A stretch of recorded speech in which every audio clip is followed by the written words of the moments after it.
No vídeo de hoje, nós vamos analisar nada mais nada menos do que uma das cenas mais importantes na história do cinema. Essa cena faz parte de um dos filmes mais influentes de todos os tempos, de um dos diretores mais influentes de todos os tempos também. Eu estou falando do filme Vertigo, Um Corpo que Cai, dirigido por Alfred Hitchcock. Quando nós estamos falando de Um Corpo que Cai, esse filme não foi tão bem recebido à época. Tanto crítica como público não necessariamente entenderam o que o diretor estava fazendo. É um filme com um ritmo muito diferente de outros que o diretor já tinha trabalhado até então, mas, como vocês já sabem, hoje esse filme é extremamente celebrado, já foi colocado como o melhor filme de todos os tempos, na visão de vários críticos, é colocado como o melhor filme na carreira do Alfred Hitchcock, que acabou sendo um dos grandes diretores na história do cinema, influenciou várias gerações de realizadores e principalmente criou uma relação com o público que foi muito especial. É um diretor que durante um tempo foi colocado em uma caixa como apenas um diretor hollywoodiano, depois ele passa a ser considerado um grande autor, principalmente pelos críticos franceses da carreira do cinema. O livro Hitchcock-Truffaut, que vocês podem ver aqui, é um dos livros mais importantes de cinema para todo mundo que está estudando e querendo saber mais. Alfred Hitchcock teve um domínio completo da linguagem cinematográfica, de fato foi um dos grandes maestros na história do cinema, e Um Corpo que Cai é um desses filmes extremamente complexos, brilhantes, que possibilitam a cada cena diversas análises e leituras interessantíssimas. Hoje vamos fazer um recorte muito específico, é uma cena brilhante e a gente vai entender agora o porquê. Quando nós estamos falando de Um Corpo que Cai, existe uma cor que é predominante, uma cor que conta a história, que ajuda a construir a atmosfera e que é definitiva para essa cena final. Eu estou falando da cor verde, que não está apenas presente nessa cena, como também vai dando pistas para nós do que ela significa ao longo de toda a obra. A primeira vez que encontramos essa cor de forma mais predominante é justamente na primeira vez em que o protagonista encontra a mulher pela qual ele vai se apaixonar.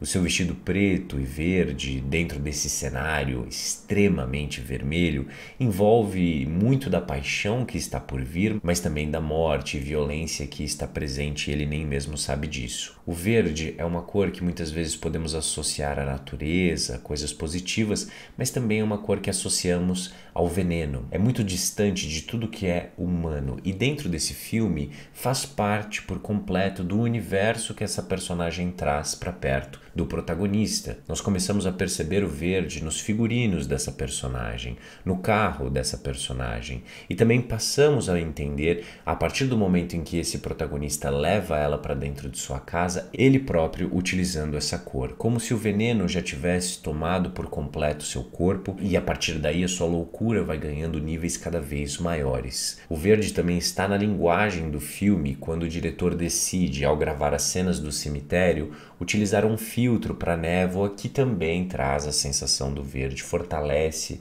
o verde para o público, ainda que de forma muito sutil, a nível subconsciente a mensagem vai sendo estabelecida. Tudo isso vai construindo pouco a pouco um universo para nós do que essa personagem representa para o protagonista. Quando estamos falando de Um Corpo que Cai, temos a história de um detetive que é contratado logo depois de ter sofrido um acidente, de ter se aposentado por não conseguir superar o seu medo de altura. Nós iniciamos aí uma estranha investigação tentando entender o que está acontecendo, mas esse protagonista vai tomando pouco a pouco esse veneno que vai o enlouquecendo e o deixando completamente apaixonado. Essa premissa se divide em duas partes do filme, como todos nós sabemos, porque no meio do filme essa personagem morre e o nosso protagonista passa por um terrível luto, tendo perdido uma grande paixão. Mas a grande questão é que Alfred Hitchcock, ao adaptar esse filme para nós, a informação de que as duas mulheres são na verdade a mesma pessoa só se dava no fim do livro. E o Alfred Hitchcock passa essa informação justamente para o meio, a partir do momento em que ele revela para nós, o público, que aquela mulher que estamos vendo de fato estava enganando o protagonista o tempo todo. Ela estava se passando pela esposa do contratante, tudo isso para que ele pudesse dar um golpe e ficar com toda a fortuna da sua mulher. E agora ela está ali tentando continuar a sua vida, mas ela também se apaixonou pelo protagonista. Então, ela tem o desejo de ser aceita por ele e para isso está inclusive disposta a se transformar. Essa relação de amor completamente envolta de morte é algo nefasto, bizarro, que vai envenenando a mente do protagonista pouco a pouco no filme, até que a gente chegue nessa cena final. Então, além do verde que vai crescendo cada vez mais dentro do filme, além da trama que vai se desenhando para que esse momento fosse construído, o diretor cria uma mise-en-scène, como sempre, muito potente. O diretor costura para nós uma sequência de cenas que é como se o casal estivesse se conhecendo, se apaixonando, aqueles primeiros encontros. Só que tudo isso por trás desse subtexto macabro. Quando nós acompanhamos o personagem abrindo a porta do quarto, esperando essa personagem, é um pouco anticlimático para tudo que nós estávamos esperando. Isso porque nós não temos o verde presente na cena, né, dentro desses corredores, e é claro, ela está com os cabelos soltos. Existe uma certa decepção no ar. Alguma coisa está faltando. A personagem tenta se esconder olhando para o espelho, que é fundamental dentro da construção desse filme como um todo. O protagonista pede para que ela olhe para ele, para que eles possam de fato estar juntos, para que ela possa concluir o que eles começaram, que ela se transforme por completo.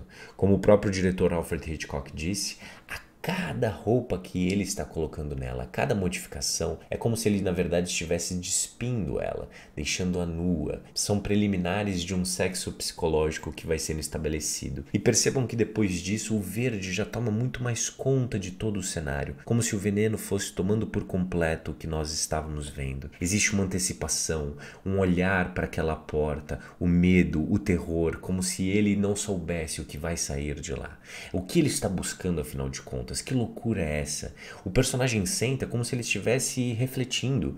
O que estou fazendo? Será que estou enlouquecendo? Mas a partir do momento em que ele olha mais uma vez para a porta, tudo se transforma. A escolha desse cenário, especificamente desse hotel, também está muito em volta desse neon que está do lado de fora. Ele queria justificar essa iluminação.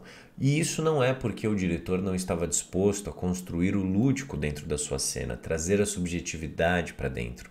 Mas é justamente por estar disposto que ele precisava de uma espécie de realismo, de uma justificativa para as cores dentro da cena.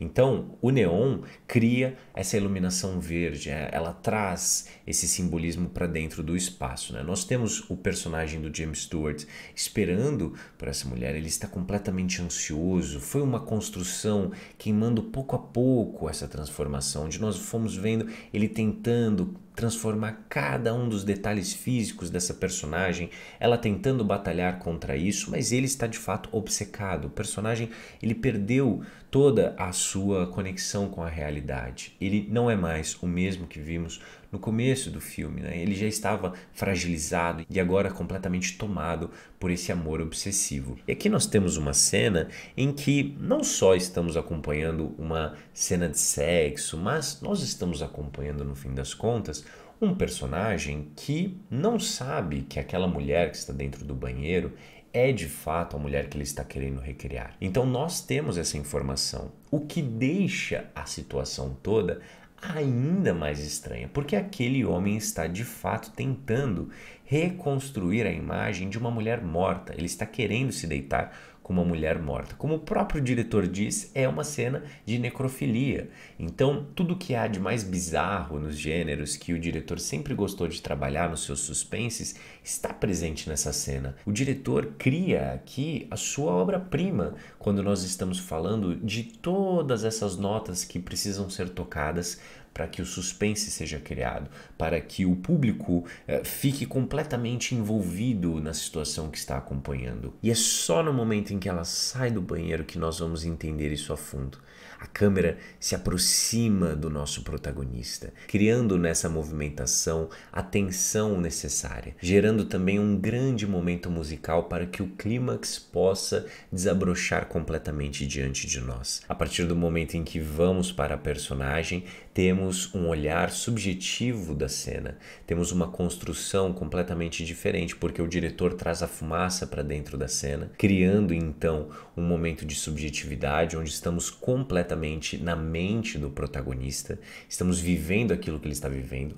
É como se essa personagem estivesse voltando do mundo dos mortos de fato. A câmera volta para o protagonista, tendo esse momento de reação brilhante, com uma belíssima interpretação do James Stewart. E quando volta para King Novak, nós já temos ali um olhar mais objetivo da cena. Deixamos aquela subjetividade, aquele lúdico gótico que o diretor tinha criado, e estamos de volta na situação como ela de fato é. A fumaça diminui e estamos vivenciando esse reencontro. Nós temos um retorno, um caminhar, onde os planos vão ficando cada vez mais fechados. Se essa cena foi composta até aqui com planos mais abertos e médios, para que a gente tivesse uma compreensão maior desse espaço, agora ficamos apenas no rosto desses personagens, em um close. Tudo que importa é essa conexão dos dois. Isso permite que os dois finalmente tenham um momento de amor. O personagem contempla uma última vez o seu passado, o que o levou até ali, o seu trauma, e se entrega por completo, pulando desse penhasco em direção à sua loucura. E isso acontece dentro de um movimento circular em trilho de 360 da cena toda, que mostra um outro traço de genialidade do diretor,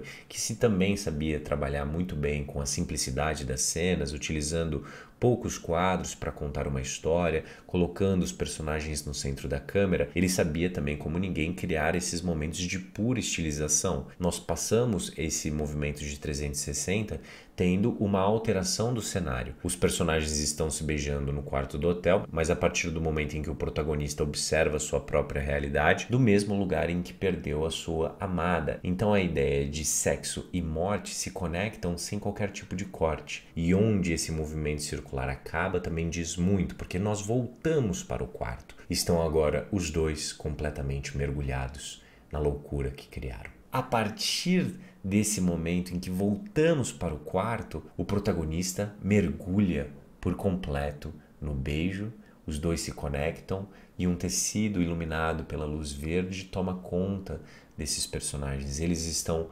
completamente preenchidos pelo veneno que foi gradualmente sendo construído dentro do filme, e agora, a partir de um fade out, partindo para o preto, fica para nossa imaginação que de fato agora eles podem fazer amor. É uma cena brilhante criada por Alfred Hitchcock dentro de um filme que vale muito a pena analisar mais e mais. Então fica o convite aqui para vocês para conhecer o Além do Frame e o Clube do Filme, porque muito em breve nós teremos novidades da segunda edição do Clube do Filme e pode ter certeza que o Alfred Hitchcock estará por lá. Meu nome é Gustavo Cruz, eu espero que vocês tenham gostado dessa análise. Deixem aqui nos comentários o que vocês acharam e a gente se encontra na próxima.